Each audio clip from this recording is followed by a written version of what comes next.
Assalamualaikum warahmatullahi wabarakatuh.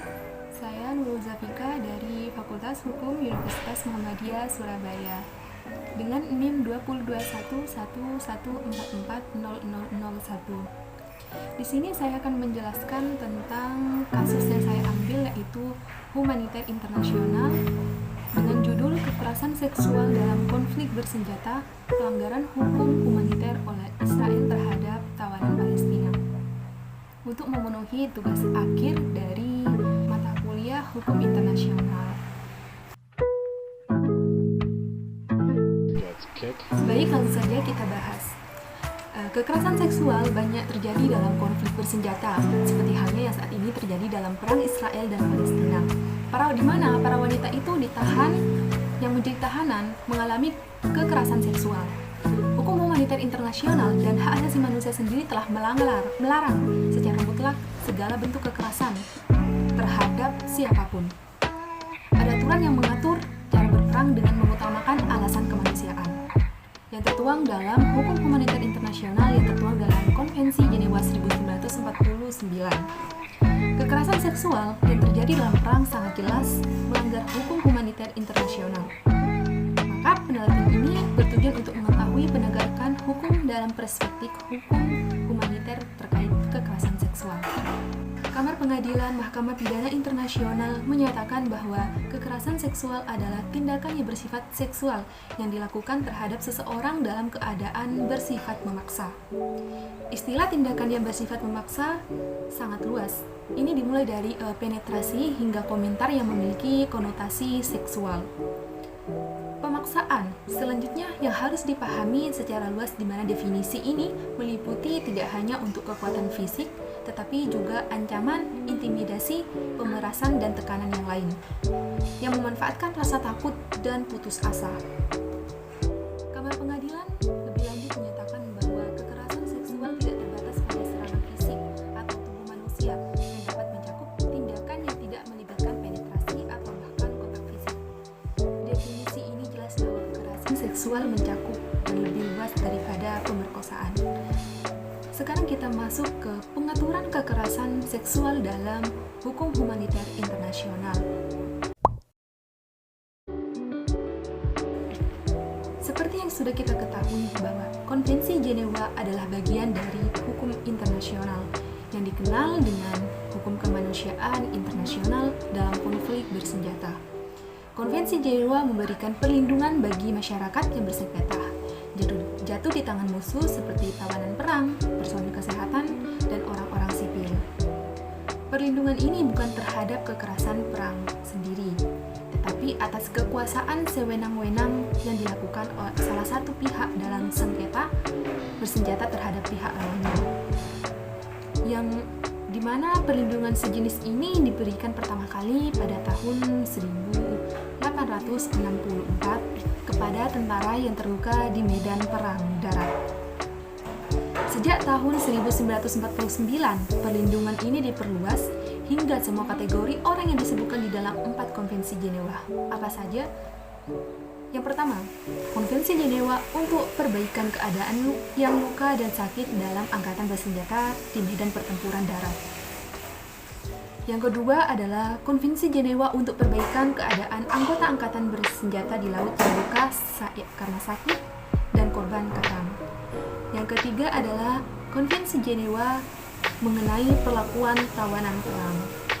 Dan yang terakhir yaitu adalah Konvensi Jenewa mengenai perlindungan orang sipil di waktu perang. Sekarang kita akan memasuki ke pembahasan tentang kekerasan seksual terhadap tawanan Palestina. Sebanyak 40 perempuan tawanan disiksa, dilecehkan oleh Zionis Israel di penjara Damon, Israel Utara. Para perempuan Palestina ini biasanya ditawan di penjara Hasaron dan Damon yang terletak di luar wilayah pendudukan tahun 1967. Akibatnya, para perempuan tawanan ini tidak bisa dikunjungi oleh kerabat mereka. Tindakan ini secara jelas bertentangan dengan pasal 76 Konvensi Jenewa keempat yang menyatakan bahwa negara pendudukan harus menawan penduduk wilayah pendudukan di penjara-penjara yang berada dalam wilayah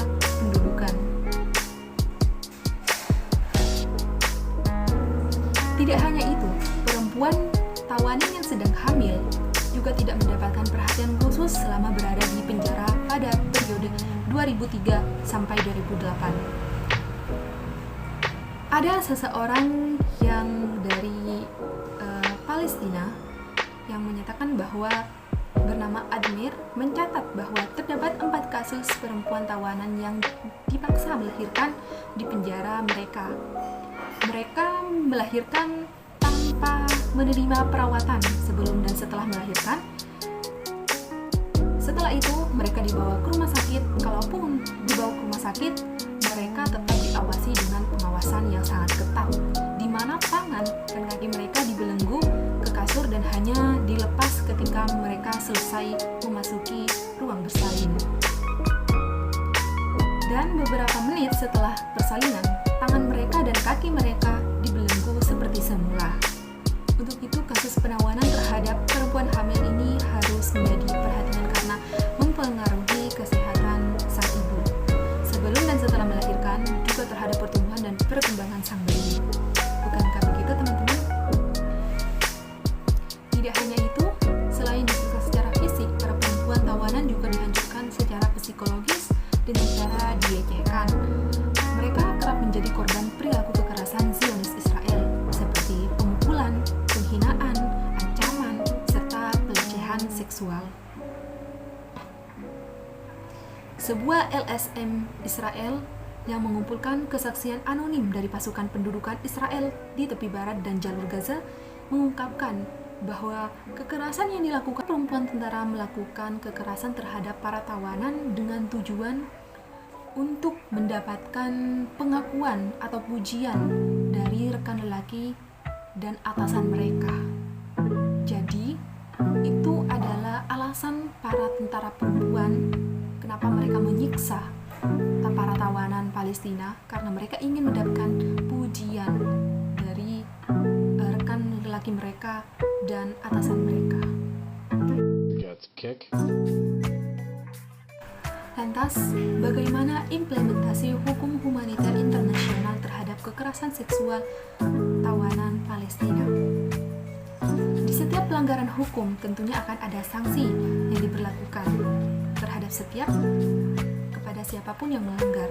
Dan ini yang telah disediakan oleh hukum humaniter internasional bagi para pihak yang telah melanggar aturan tersebut.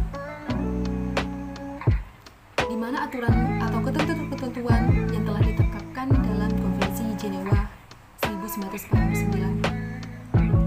Berdasarkan pasal 1 Konvensi Jenewa 1977, sebagaimana telah memberikan kewajiban bagi pihak peserta agung untuk menghormati dan menjamin penghormatan terhadap konvensi, di mana negara yang telah meratifikasi Konvensi Jenewa diwajibkan untuk menerbitkan suatu undang-undang nasional untuk memberikan sanksi pidana efektif kepada yang memerintah untuk melakukan pelanggaran berat terhadap Konvensi Jenewa.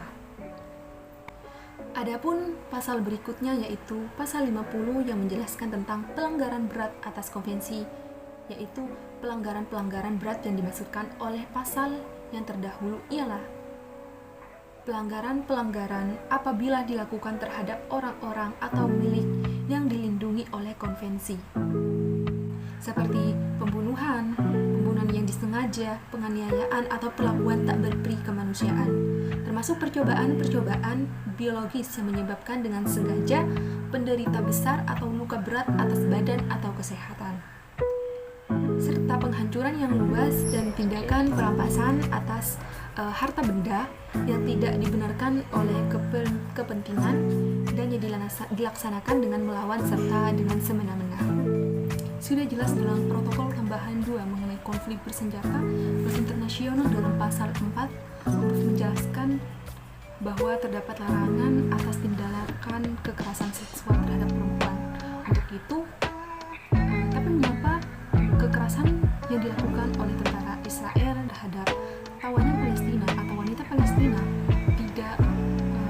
belum mendapatkan pelanggaran khusus terhadap para oknum atau para Zionis yang telah melakukan pelanggaran tersebut?